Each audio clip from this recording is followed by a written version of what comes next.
Hey there, adventurers! I'm Lauren, and today I thought we could look at a painting by the British artist Leonora Carrington, who lived most of her life in Mexico in the 20th century.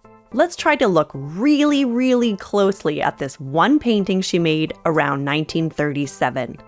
Those of us at ARTSQ think close looking is so important that we want to do lots of it with you. Spending time getting to know a work of art just by looking closely can be an amazing experience and skill. You'll start to notice new things each time. It takes practice, but once you get good enough at it, you can use it on anything. Graphic novels, video games, posters, whatever you like. And one cool thing about close looking is that you don't have to know anything about the specific history or cultural moment related to what you're looking at. You just have to be ready to explore with your eyes, or hands and ears if that's an option. So are you ready to dive in? Let's do it. Okay, so the first step is to take some time to look at Carrington's picture. What do you notice? You could even try to sketch what you see. Even if I draw stick figures, it helps me focus on how Carrington arranged things in her painting. If you can, try to pause the video and just look and maybe sketch for 30 seconds. What kinds of things do you see? Now let's try to use some more specific words and vocabulary to describe what we see in the painting. Carrington's painting offers a great opportunity to talk about composition, which is the way that an artist arranges specific forms in their artwork. All artists have to make choices about where to place things or construct them, and that affects how we understand or engage with a work of art. You can see that Carrington painted a human figure and an animal in the foreground of the composition, or the space nearest to us. On the right, I notice a figure in a green jacket, a purple shirt, and tight white pants, seated on a blue and magenta chair. The figure has wild hair that frames their head. They also wear black boots on what look like tiny feet. The figure's body seems too big for the chair, like they're seated on the edge. Look at how their hand is also on the chair to support them. The figure's legs are also tense, like they're helping to prop this figure up so they don't fall. And this makes sense to me once I look at the chair more closely. Its legs are also very tiny, and they even look like miniature boots. They don't seem like they could hold the weight of a person. The arm of the chair looks like a claw, and the bright red magenta of the seat back looks like a tongue. Why do you think Carrington painted a chair like that? It doesn't seem very comfortable to me. The figure holds out their right hand to an animal on the left, and it looks like a hyena, but a tiny hyena. Both the hyena and the figure on the chair are looking out at us. It's like they want to confront us or make sure we're watching them. It forces us to look into their eyes.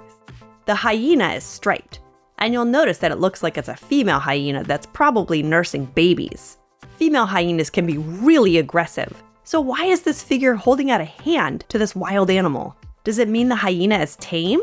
Or that the human figure has a way with animals? The middle ground of the painting is empty of any forms, shapes, or figures, except a strange blur behind the hyena and a floating rocking horse behind the figure's head.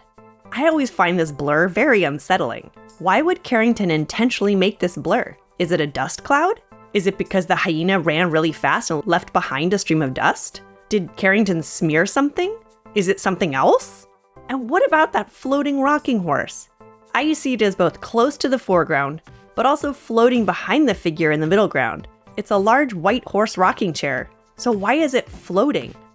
Other strange things stick out to me the longer I look at this painting.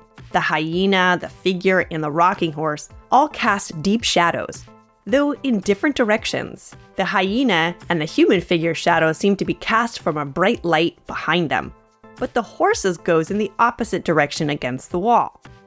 And what about that blur on the left? It also has a shadow. Something else you've maybe noticed is that these figures are inside a room that is tilted. The reddish-orange tiled floor seems to slope downward and toward us. The figures all seem like they might slip right out of the painting onto us. Is that why the figure is positioned on the chair's edge and propping herself up? What's going on in this room? In the background, you'll see what looks like a window or maybe a balcony. It's hard to say. Golden yellow curtains frame a view onto a forest with a white horse dashing away. Is that horse related to the rocking horse? And why is it running? The entire painting leaves me with a strange feeling and a lot of questions. It's almost like the painting is a dream or a vision. Now let's talk a little bit about color. Carrington has 3 white elements in the painting: the figure's pants and the 2 horses. It helps to link the different parts of the painting and helps to lead my eye through it, from the foreground to the middle ground and then to the background. Also, the figure's wild mane of hair is the same color as the hyena's. Maybe Carrington wanted to make a connection between the 2 of them. The figure's green jacket is also picked up by the forest outside. All of this leads me to think that Carrington was maybe trying to associate this figure with animals and nature, almost like she wanted to collapse the inside space of this room with the wild outside.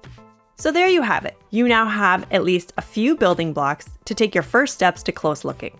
Paintings like Carrington's can spark our creativity and introduce us to new stories of people and places in time and space.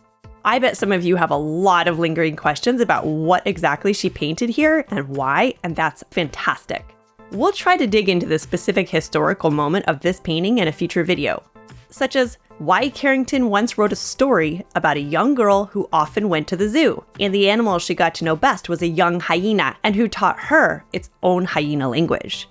Or why she once even said, "I used to think I could turn myself into a horse." For now, though, keep exploring and learning, adventurers, and remember, there is so much amazing art out there to get to know.